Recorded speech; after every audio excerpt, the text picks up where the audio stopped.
A blessed Maundy Thursday to everybody with us unable to gather for Good Friday and Easter Sunday services. Karen Edwards had the creative idea of doing a prayer walk around the church. So I want to thank Karen for her creativity and for sparking my own creativity. I thought about the Stations of the Cross at various churches, and then thought about doing stations of Jesus' life, death, and resurrection instead. So here at Station 1, we learn about Jesus' birth and his welcoming the little children. And we have prayers for all the children of the world, and in particular for our preschool and Ignite Youth and Kingdom Kids, our confirmands as well. Moving now to Station 2, which is all about Jesus' learning and teaching at the synagogue and at the temple, and how week by week we are called to learn here.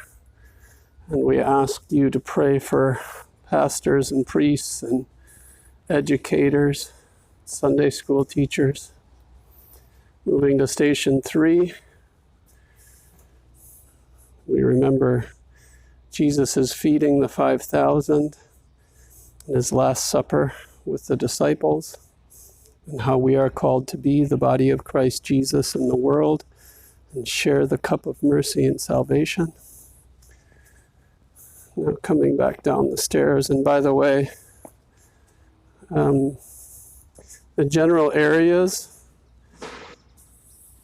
in which these are placed are probably permanent, but the manner of placement and the precise location of their placement may be temporary. They're just pinned in right now. I just wanted to get this up for our Easter weekend. Here at Station 4, the thrift shop door, we remember Jesus' clothing and sheltering the cold and the wonderful work of the thrift shop, and ask for your prayers for the thrift shop. And the previous one, we ask your prayers for food banks around the nation. Here at Station 5, we remember Jesus' healing time and again. One thing scholars agree upon, and that is that the people around Jesus believed he was a wondrous healer. And I ask for your prayers for all who are sick as we go through this pandemic, and our doctors and our nurses. And now we have a long walk. Just as the Israelites journeyed through the wilderness, we have wilderness times in our own lives. Jesus went to the wilderness for 40 days, where he was tempted, where he prayed and fasted. And time and again throughout his ministry, he went away to solitary places to pray and to commune with his Father. So now we are on our way to Station 6, which is about Jesus' praying. And if Jesus needed to pray, friends, we certainly do as well. It's one of the primary means by which we remember God and grow our relationship with God.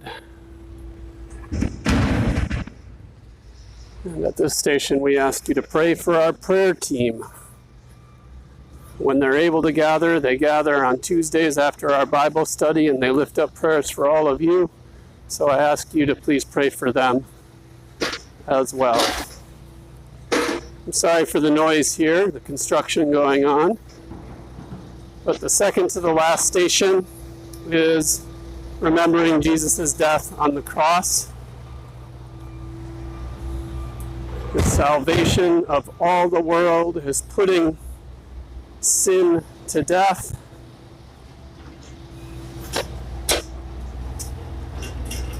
Is bringing forgiveness to the world. Here I ask you all to pray for forgiveness, for the dying and the grieving, and all in need of salvation.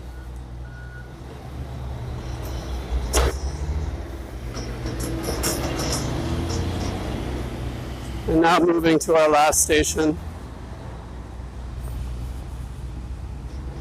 Of course, we don't want you taking this walk until the 24-hour curfew has passed and it is safe to come outside our homes. At that time, we hope you will enjoy this walk time and again. Here at the final station, we of course remember Jesus' resurrection, which we celebrate this Sunday. And I ask for your prayers of praise and thanksgiving for all of God's blessings, for the salvation of the world, for the recreation of the world that comes by way of the resurrection of Jesus. Thanks so much for your attention, your prayers for our nation at this time. God bless and keep you all.